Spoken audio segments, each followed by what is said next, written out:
Very good morning, students. Today we are going to discuss very important chapter, liquid solutions. This is a very important both in mains and NEET point of view. At the same time, in daily life also, this chapter has many applications. So first we are going to discuss about liquid solutions. So liquid solutions. So now what are liquid solutions? Liquid solutions means first of all, solution means the homogeneous mixture of two or more components. So now liquid solution means if the solvent is the liquid and the solute may be solid or liquid or gas, then such solutions are called liquid solutions.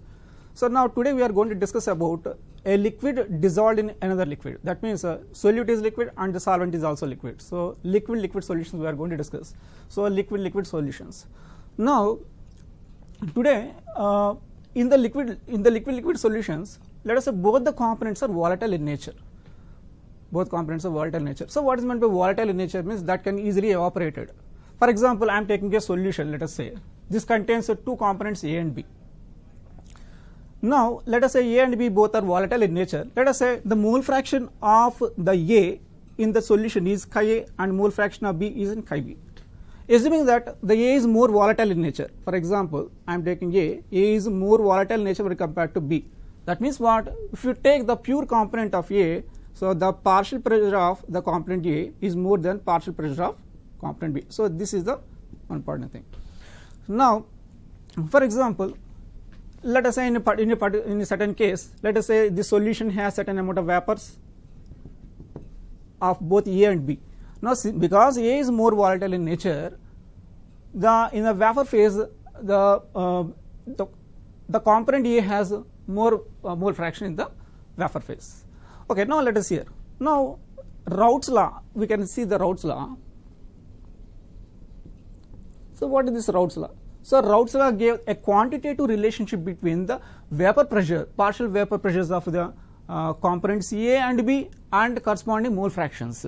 So now let us say what is Raoult's law? Now Raoult's law tells about the mole fraction, the partial pressure of any component A, is directly proportional to mole fraction of that component in the solution. Let us say Pa is directly proportional to mole fraction of A. That means Pa is equal to some constant into chi A. So now how to find what is K value?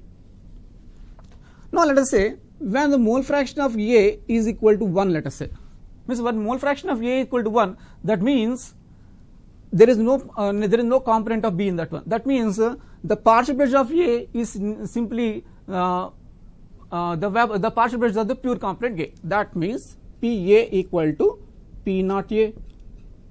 So now let us substitute these values in this equation. Let us say this in this equation. Now Pa equal to P naught A and K and chi A is 1. That means K equal to what?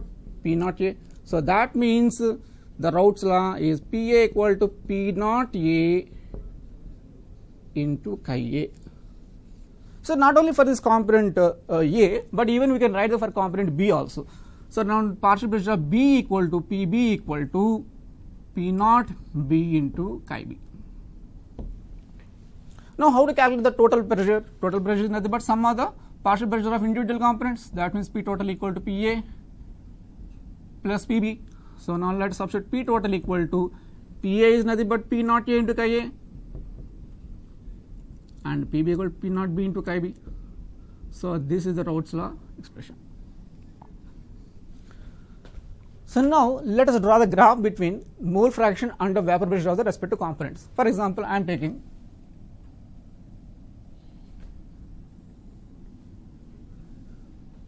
here I am taking the mole fractions. Let us say mole fraction of A equal to 1 and here mole fraction of A equal to 0 and here mole fraction of B equal to 0 and here mole fraction of B equal to 1. Now let us see here. Now here mole fraction of A is decreasing from left to right. So that means what?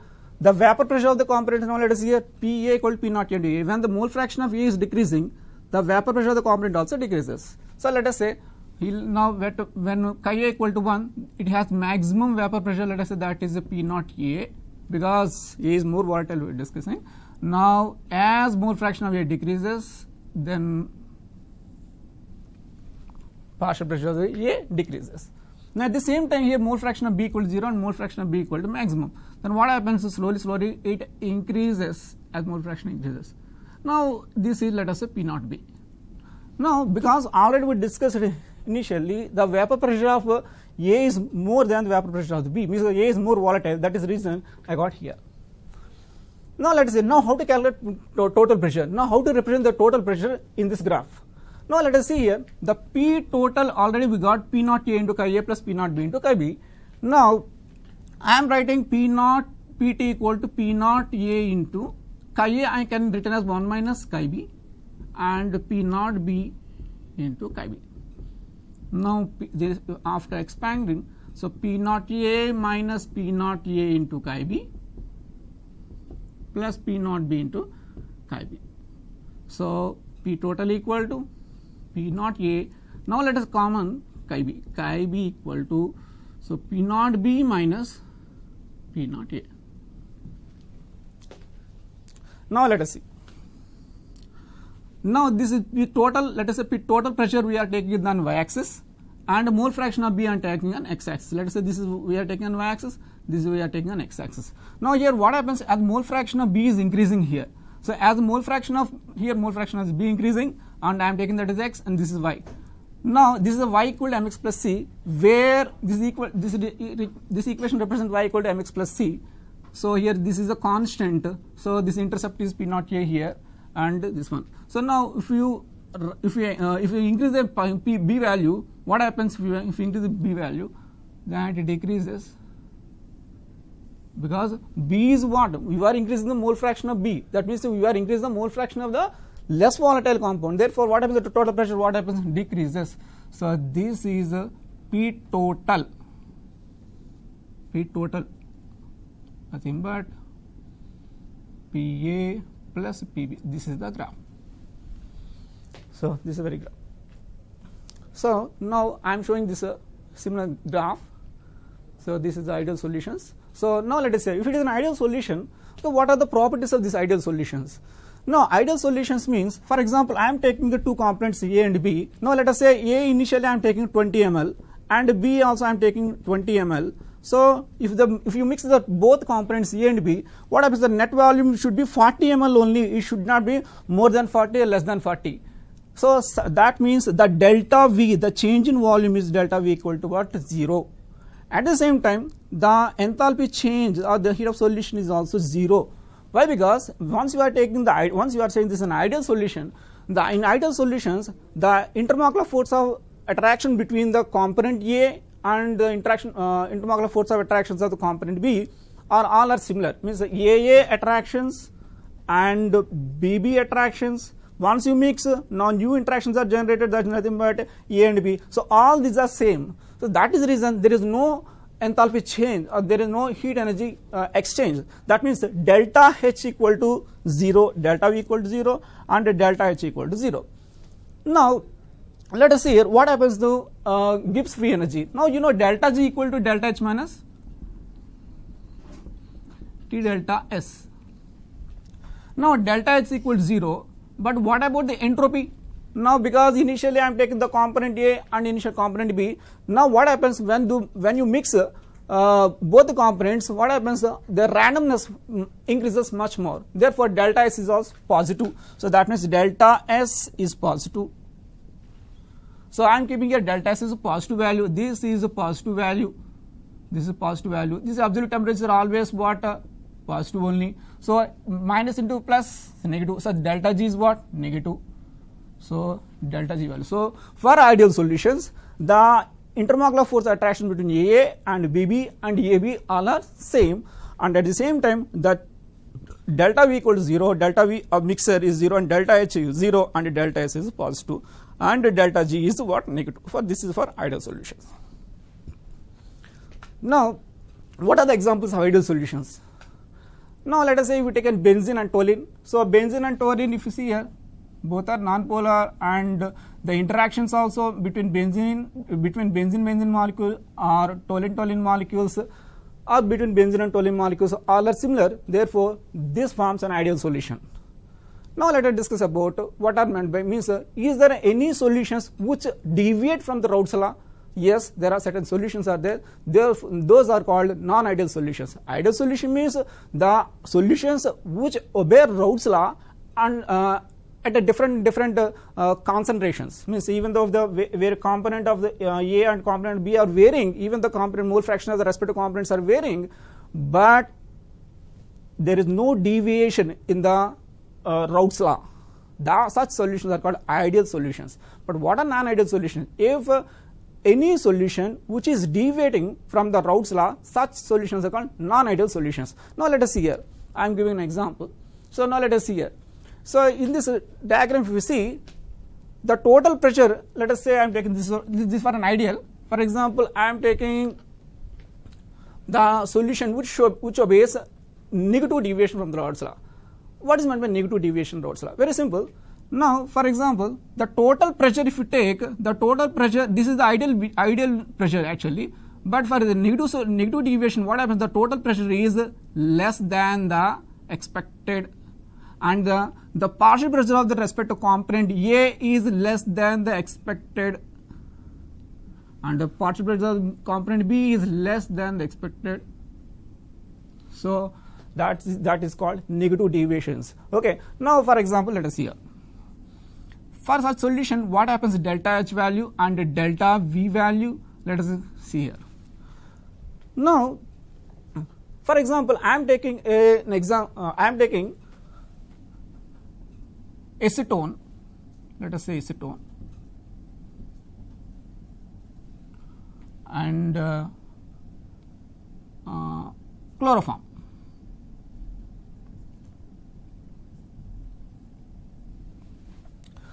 Now, between among acetone molecules, there exists intermolecular force of attraction, means dipole-dipole interactions will be there, and between chloroform also van der Waals force of attractions will be there. Now, when you mix both, what happens? Now, there is a hydrogen-like bond, means there exists hydrogen-like bonding. So, CH3 and double bond O, and here a hydrogen and Cl and Cl and Cl. So, here because oxygen got delta positive charge, and here because here 3 chlorines are pulling the electrons from this carbon, therefore this carbon is experience more electron deficiency, therefore this one takes electron group from hydrogen, therefore hydrogen will delta positive charge, therefore it's like some kind of hydrogen bonding. So what happens now? The interaction, if you observe the interactions between the acetone molecule and chloroform, now that's very high when compared to interaction between acetone or chloroform.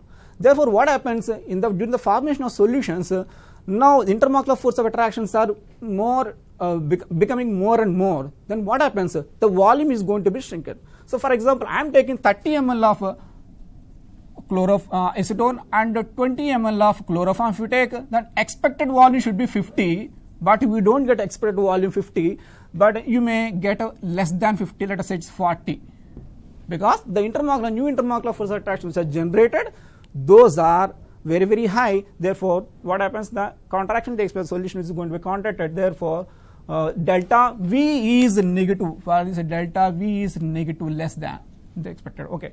And what happens with delta H? Now delta H, what happens? Now new intermolecular force attractions are generated. Those are very strong, because once like intermolecular force attractions are developed, that means what's kind of bond? But of course not a bond, but intermolecular force attractions are formed. Therefore it's like during the formation of bond, what happens? Energy increases. So therefore that's nothing but exothermic reaction. Therefore delta H is in this case negative. So delta H is negative and delta V is negative. Such solutions are called such non-ideal solutions are called the solution which obeys negative deviation from the Raoult's law. So I think you are seeing this graph, that one, so negative deviation from the Raoult's law. Yes, this is negative deviation. Delta H is negative and delta V is also negative. Now let us discuss about solutions which show positive deviation from the Raoult's law. What is meant by positive deviation? For example, I am taking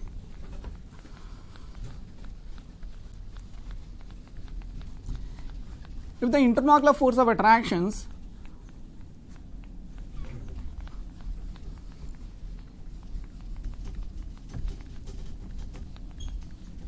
between the two components. Let us say I am taking here A and B B. Now A bit between A and B. Now let us say, now we are talking about the solution which is positive deviation. Now let us say I am giving an example. This is the graph. You will get positive deviation. I think we are seeing in the screen. Now positive deviation. Positive deviation means this total pressure means if we calculate the total pressure experimentally, so P total, what is it? We will get more than the actual theoretical. Means the theoretical means this is the theoretical. Means this theoretical value we are calculating based on the Raoult's law formula. P total equal P naught A chi A plus P naught B chi B. You are calculating based on that one. That value is what very, very less when compared to experimental value. So this is experimental value. Experimental value. Now, so how the graphs will come? Now let us see between A and B. Now let us compare the interactions. Now the interaction between A and A, intermolecular force of attractions are very, very high, and between B and very, very high. But once the solution is formed, let us say the intermolecular force of attraction between A and B is is very, very low. Let us say, means the intermolecular force of attraction between A and B is very, very low. Then what happens? The molecules, the solution cannot be contracted. Means once the two components are added, the solution cannot be contracted. That means what? If A is 40 ml, let us say, and B is 40 ml, let us say, if you mix both, so what is the expected volume? 80 ml you need to get. 80 ml you get. But because now intermolecular force of attraction between A and B is very, very weak, so what happens? Now the volume is what? Maybe 90 ml. That means more than 80 you will get. More than 80. So that means, let us say it is 90 ml. That means delta V is what? Delta V is positive. Delta V is positive. Now delta H is what? That is also positive only, because now in previously means before the solution is formed, the intermolecular force of attraction is strong. Now it become weakened. Means the bond is, let us say, bond is going to be weakened. That means what? That means certain amount of energy is going to be absorbed. So that is reason delta H is positive. So this is about ideal solutions, and non-ideal solutions will show positive and negative deviation from the Raoult's law. Now let us see next topic. Now, what are the applications of this Raoult's law?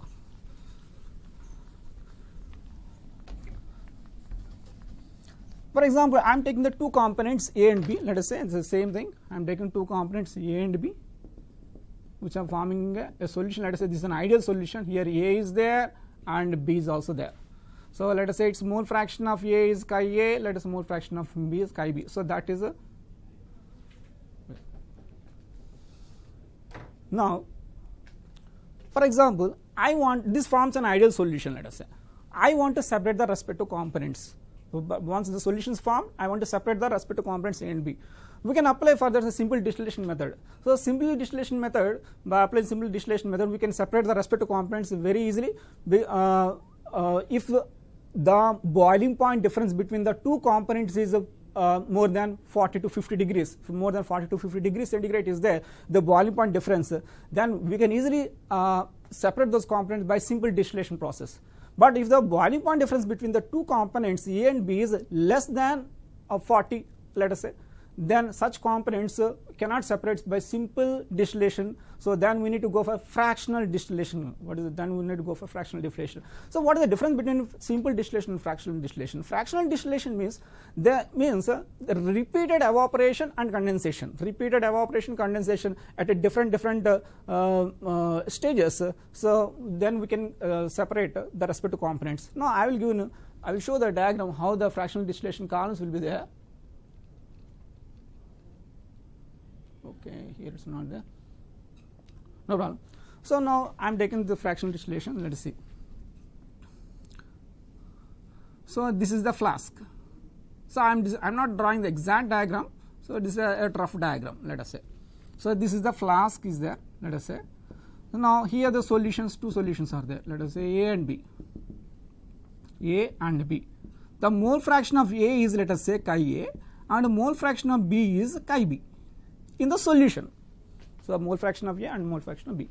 Now let us say it is going to be heated. Now in this apparatus there will be a certain columns. These are called fractionating columns will be there. These are called fractionating columns. Now once, let us say, once it is heated, then certain amount of vapor is going to be reached here. Let us say this is the column 1, let us say it is going to be reached, let us say this is the vapor. This is the vapor, let us say. Now what is the composition of that, what is the mole fraction or composition of that vapor? That is, let us say, chi dash A and chi dash B, let us say. So this is what? Vapor. So in vapor phase, the mole fractions of A and B are chi dash A and chi dash B. Let us see here. Now here vapors are there and here the solution is also there. Now let us apply Raoult's law in the liquid phase. So if you apply the Raoult's law in the liquid phase, now partial pressure of A is P naught A into chi A, and partial pressure of B, let us say partial pressure of B is P naught B into chi B, because in the Raoult's law tells about the mole fraction of the component in the solution. Let us say this is in the solution. Now the mole fraction of the vapor, now the vapors are there in the vapor phase. Now once you are vapor, that means like let us treat it as a gas. Now we can apply Dalton's law of partial pressure. Now what is the Dalton's law of partial pressure? Now the vapor pressure of any component is equal to total pressure of the component into mole fraction of that component in the vapor phase only. So that is chi dash A, because I am taking this as a gas. Let us say here two gases A and B are there. So according to Dalton's law, the partial pressure of any component equal to total pressure into mole fraction of that component in that vapor phase only. That means in the gas only. That is nothing but here A corresponds to chi dash A and B corresponds to chi dash B. So P equal to P total into chi dash A. In the same manner, PB equal to P total into chi dash B. Yes. Now what I am going to do is, let us divide PA by PB. Let us do here PA by PB. PA by PB equal to, so P naught A by P naught B into chi A by chi B. Here also let us PA by PB, let us calculate PA by PB equal to P total by P total gets cancelled, then chi dash A by chi dash B. Okay. Now let us equate both, because here PA by PB is there, here also PA by PB is there. Therefore chi dash A by chi dash B equal to chi A by chi B into P naught A by P naught B. Yes. So let us keep it in box. Now this is the composition in vapor phase. This is the composition in liquid phase. This is means column 1, let us say. This is first fractionating column, let us say. Now let us go further. For example, here this is initially what is that? It is in vapor phase, right? Now let us say there in the column itself it is going to be condensed. The total vapor is going to be condensed. Then what happens? This entire vapor is going to convert into liquid. Then it will become liquid phase. So still the mole fraction is the same only. So that is liquid, let us say. Now that means now I am taking this is a liquid now. Now again the same temperature I am maintaining. Then what happens? Again the again vaporization takes place. Now you tell me, now mole fraction of A is chi dash A, mole fraction of B is chi dash B, but already we assumed that A is more volatile than B. Therefore once it is evaporated, means when it is again after condensing, so now after let us say condensed now. After condensing again, the if we compare the mole fraction of A and B, again the mole fraction of A is much more. Why? Because now because A is more volatile, therefore the vapor phase, the component A comes more. Now let us say again that is enter into what? Vapor phase, let us say. So now the mole fraction, now new mole fractions are generated because mole fractions are changing. So new mole fraction is, let us say, X double dash A and mole fraction of B is X double dash B, let us say. Right? So mole X double dash and X double dash B. Now let us see here. This is now what? Vapor. This is already converted to liquid. Now again apply both the Raoult's law and Dalton's law. Now let us see here. Now already we applied vapor phase and liquid phase. relation. Now let us see here what is vapor phase here, x double dash A by x double dash B equal to what is corresponding liquid phase, this one. So nothing but chi dash A and chi dash B. So I am writing chi dash A by chi dash B into P naught A by P naught B. Okay. But already the first fractionating column, already we derived the relation between the chi dash A, derived the relation between chi dash A and chi A. Now I am going to substitute this value here, the chi dash A by chi dash B I am substituting here. Then what happens? X double dash A by x double dash B equal to, let us substitute chi A by chi B into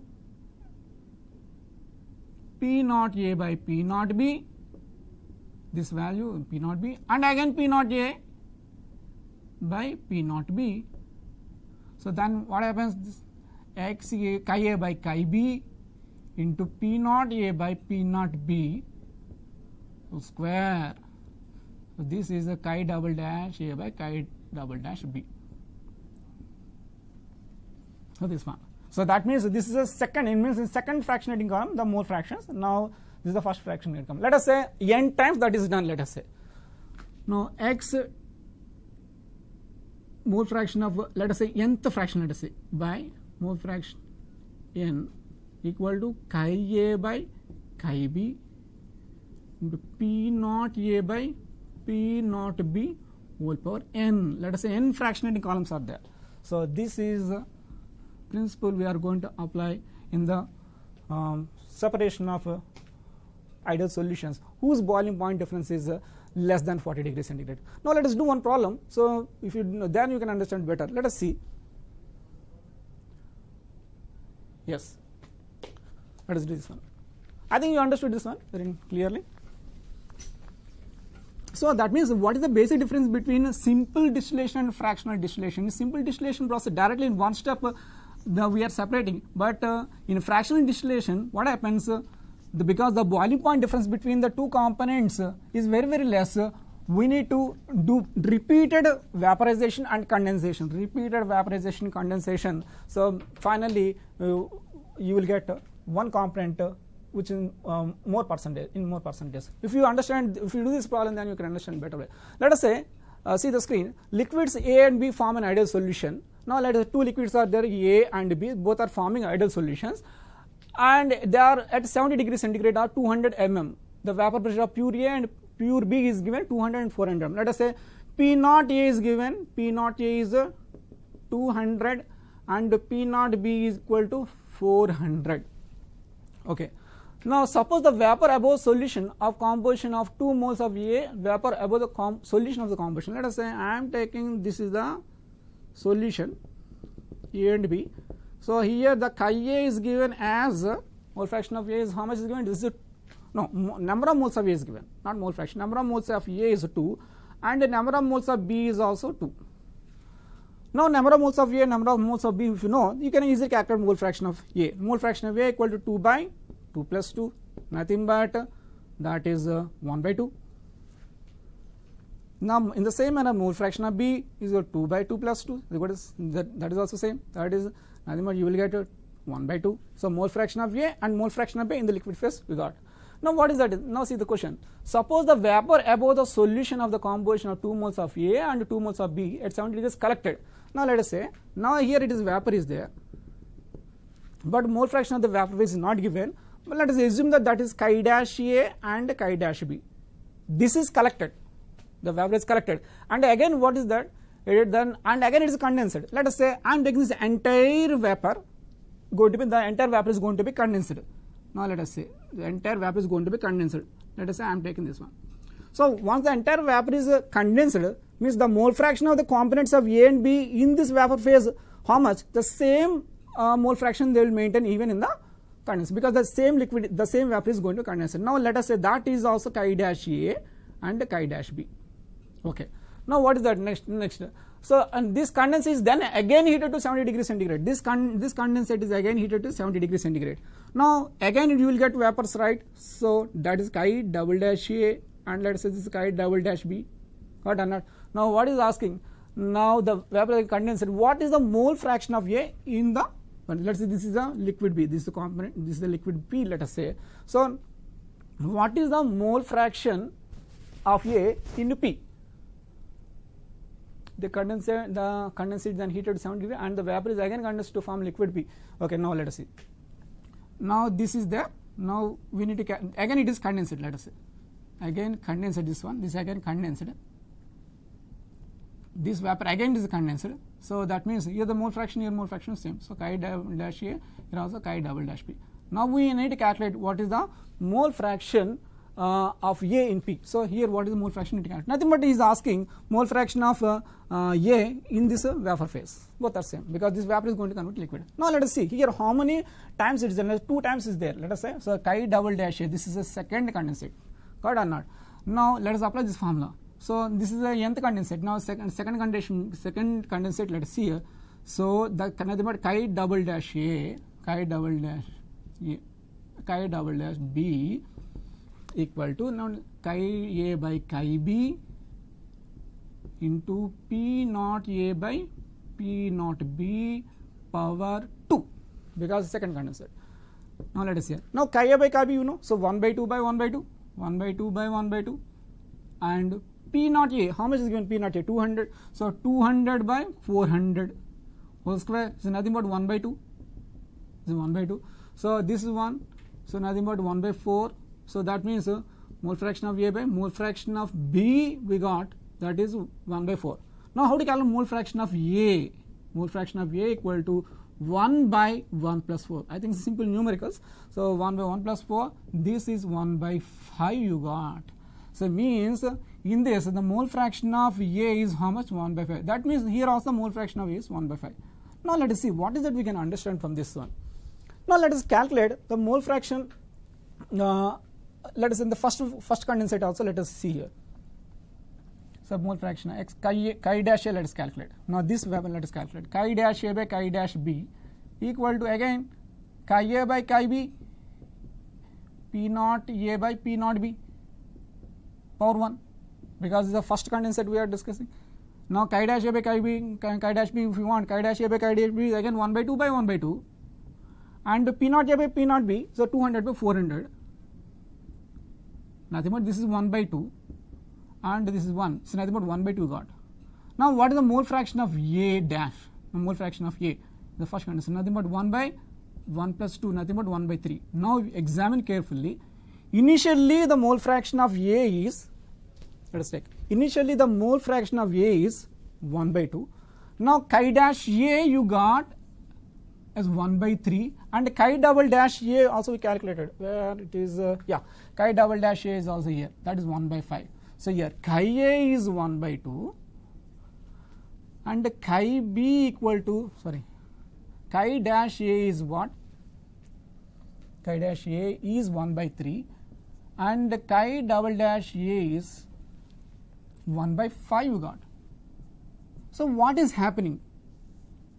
So that means mole fraction of is what one of the component is what happens, it is decreasing. Mole fraction of the one component is what? Decreasing. Why? Because A is what? Less volatile, na? Because P naught A is 200 mm is given and P naught B is 400 mm is given. That means what? Which is more volatile? B is more volatile, A is less volatile. That means what? Once you are doing the fractional distillation, so now in the upper parts what happens? You will get one component in a rich composition. Which component that is which is more volatile part. Now let us see here. Chi A is 1 by 2, chi dash A is 1 by 3, chi double dash 1 by 5. The A is here less volatile. Why A is less volatile? Because the pure vapor pressure 200 is given.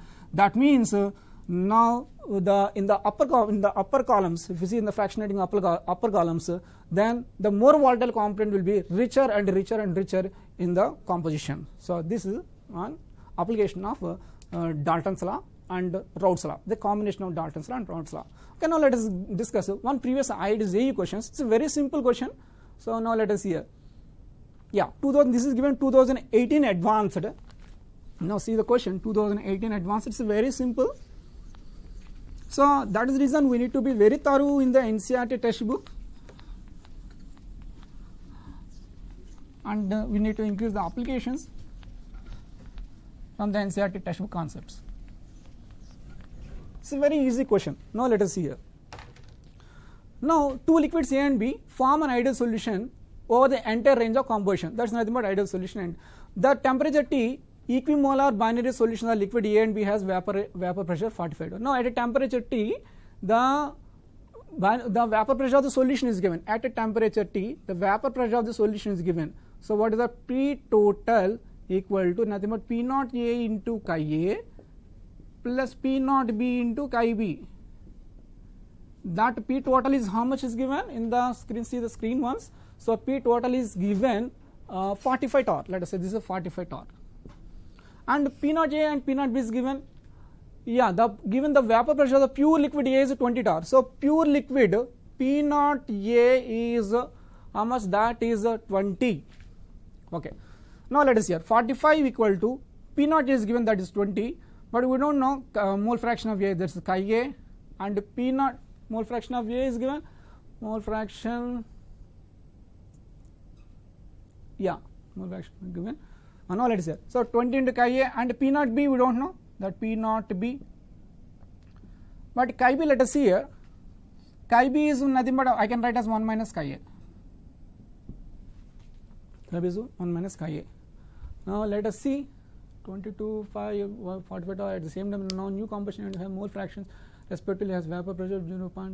Okay, given that. Okay, now let us simplify this one. P naught is 25, 2 are missing, 1 minute.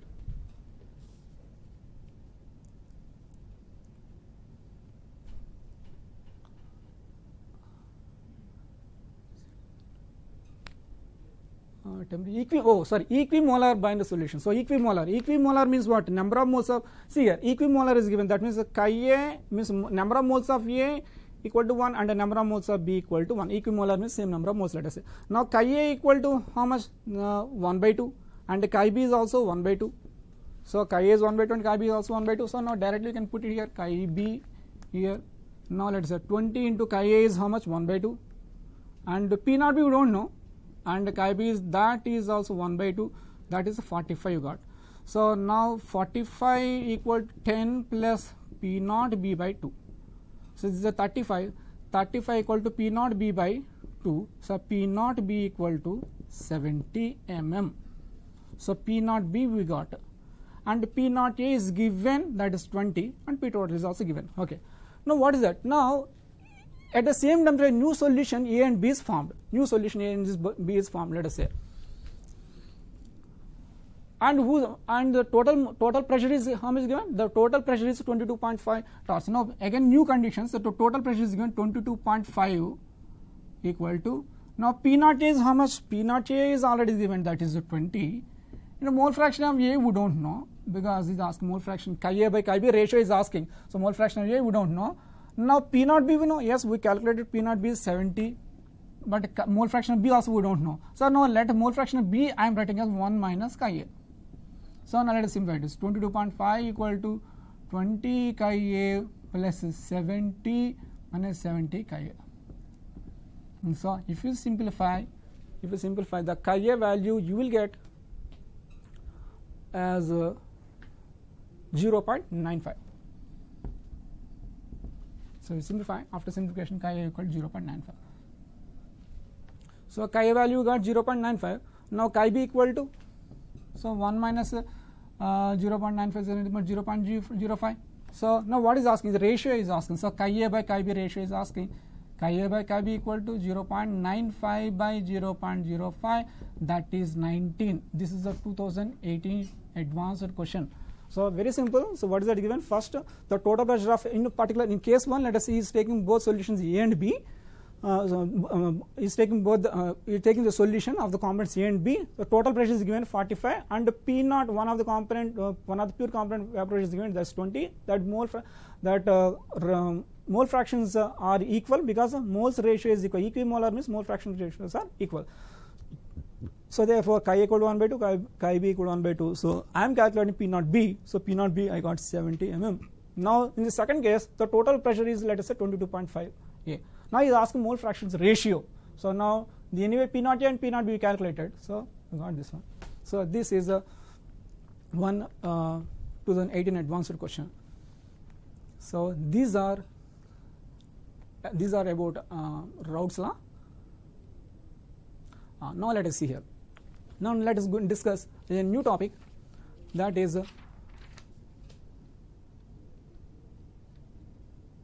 properties of dilute solutions containing non-volatile solutes. So the properties of dilute solutions containing non-volatile solutes. So for example, I'm giving a simple example. Let us see here. For example, if you want to watch a movie, you go to cinema hall. Means you will go to the cinema hall, the ticket counter. First you will go to ticket counter, and you ask, so I need a certain X number of tickets. So how much means how X number of tickets? So you will ask. So you will means the person in the counter. How many means how many tickets you want, he will ask, but he never ask what is the weight of each person. So it means the amount you need to pay to the person in the counter depends upon how many people are watching, not the weight of each person. Let us say one person is 100 kgs weight, therefore he need to pay more amount. No, it depends upon how many number of people are going to watch the movie. So in the same manner, for a dilute solutions, there are certain properties are there. Those properties completely depends upon how many number of particles are present in the solution. It's not that how many number of particles you added, but actually how many number of particles are present in the solution. So such properties are called colligative properties. Now there are 4 colligative properties are there. That is, one is relative lowering of vapor pressure, and depression in freezing point, and elevation boiling point on osmotic pressure. So these are the colligative properties. Means these properties completely depends upon how many number of particles are present in the solution, not the number of particles you added. Why you are distinguishing? For example, I am taking, let us say, 1 mole of sodium chloride, 1 mole of sodium chloride I am adding, and 1 mole of urea, and let us say I am adding 1 mole of urea, or 1 mole of glucose I am taking. So C6H12O6, 1 mole of glucose I am taking. So both are 1 mole. Okay. So and also this colligative property is independent of the nature of the solute. Independent of means that if it is a non-volatile, that is sufficient. So but it is independent of what nature of the solute. What is the nature of the solute? It simply depends upon the number. Now let us say 1 mole of sodium chloride I am adding, 1 mole of glucose I am adding. But let us say now you are calculating colligative property. Let us discuss what are the colligative properties relative lowering of vapor pressure. So let us say that is certain colligative property I am taking. Let us say how to calculate the relative lowering of vapor pressure. All those things we discuss in a while. And now the colligative property I am taking is magnitude of colligative property. The magnitude of colligative, let us say 1 mole of NaCl I am taking. Let us say 1 mole of NaCl I am taking. You will get certain colligative property. But actually, if we put in 1 mole of sodium chloride, what happens? It is converted to sodium chloride is going to convert into Na plus and Cl minus. That means you are adding 1 mole only, but you will get 1 mole of Na plus and 1 mole of Cl minus. That means you total you got 2 moles. So, but based on the formula, 1 mole of based on the formula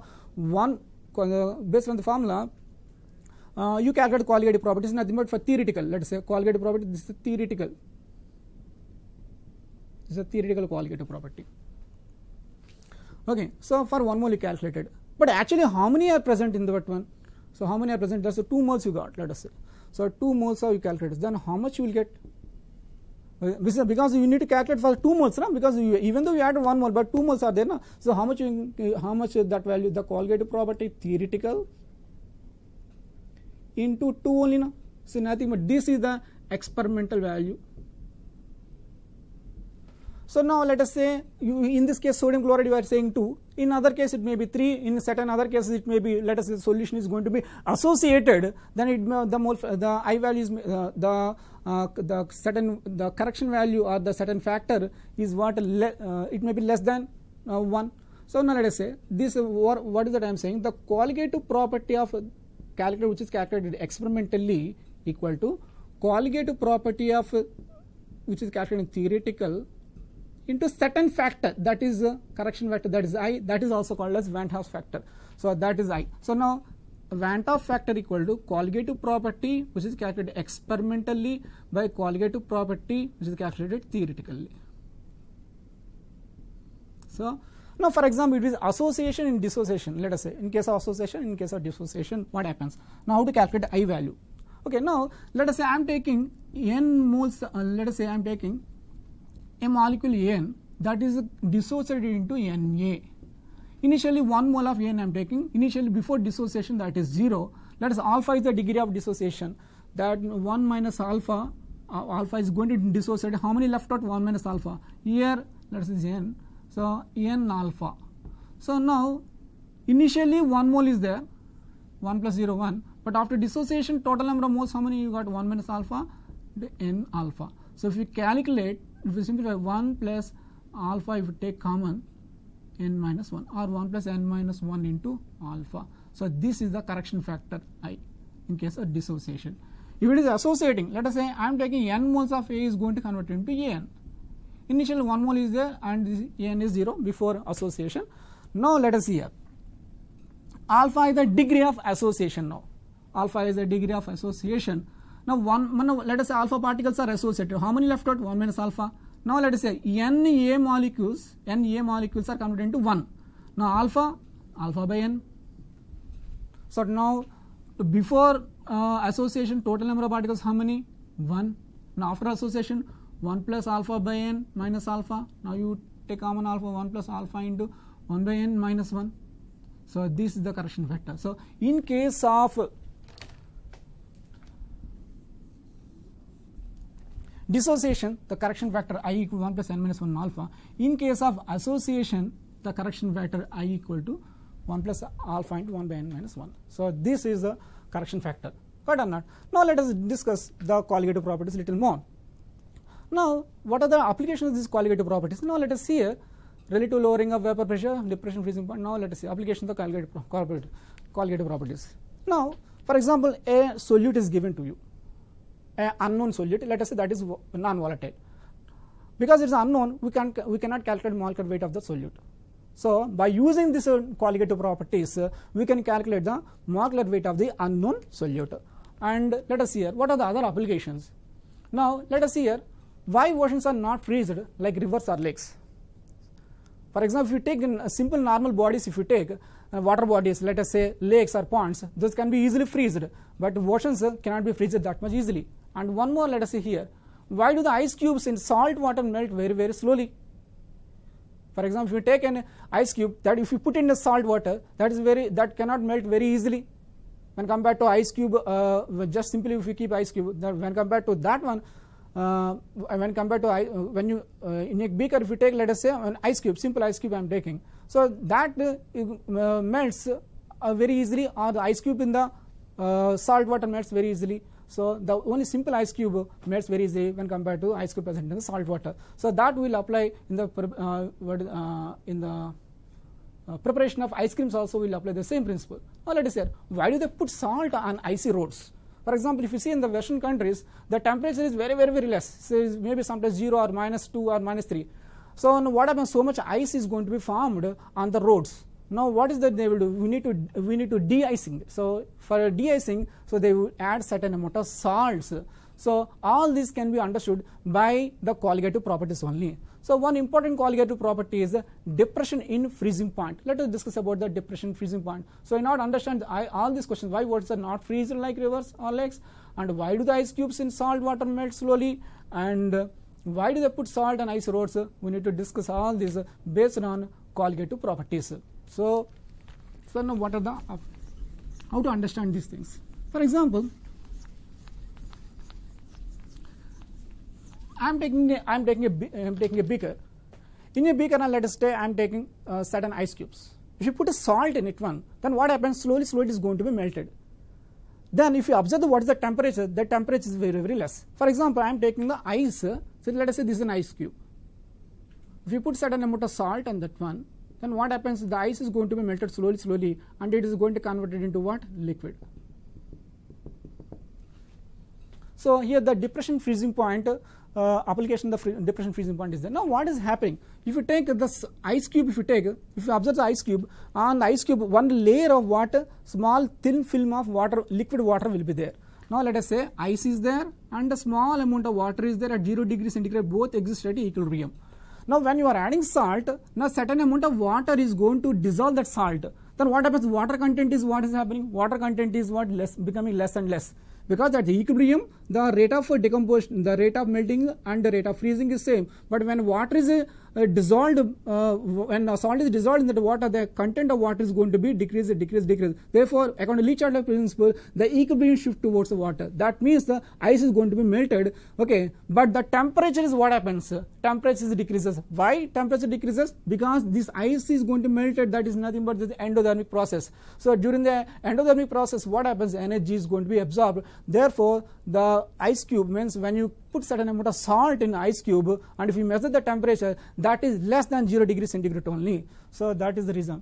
Now let us see here one more application we discussed. So why oceans are not freezing like rivers or lakes? Because if you take the normal water, now if you take the water in the river and if you observe the water in the river and water in the ocean, now ocean contain more content of minerals like the salt, dissolved salts will be there, because when the more number of salts are there, then what happens, the freezing point is going to be decreased. So that is the reason. Now ice, generally water is going to be freezed at 1 atmosphere pressure at 0 degrees centigrade only, no? So at 1 atmosphere pressure is there, and ice is going to be freezed at 0 degrees centigrade. Because we are adding certain amount of salt, the freezing point is going to be decreased. So that is the reason, what is that, ocean is not going to be freezed very quickly. That is one of the reason. Got or not? Now if you see here with the salting, so now if you see here one more application, why do they put salt in ice roads? So the same reason we can explain by the same reason. Okay, so we'll discuss in the next class. Thank you.